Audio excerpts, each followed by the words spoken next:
और काहेला पटैनी जब देबो ही नेटा प्यार करे के उम्र में तू करो ही करा।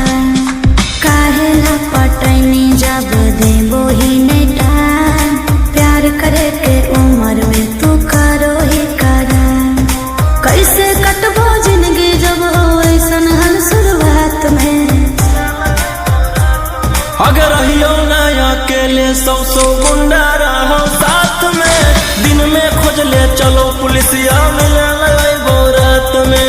रहियो ना अकेले सौ गुंडा रहो साथ में। दिन में खोज ले चलो पुलिसिया मिले रात में।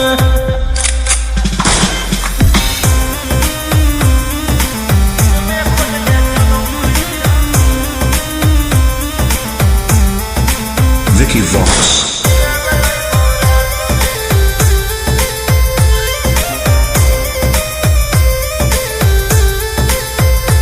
अरे कितना करे जाना इंतजार छोड़ दे हथियार कर हमारा से प्यार।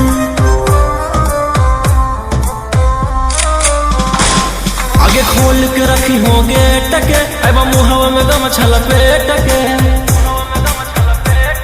अरे काहेला तो गोली चलावे लगो ही हर बात में। अगर रहियो ना अकेले सौ गुंडा रहो साथ में। दिन में खोज ले चलो पुलिसिया मिले रात में। रहियो ना अकेले सौ गुंडा रहो साथ में। दिन में खोज ले चलो पुलिसिया मिले रात में।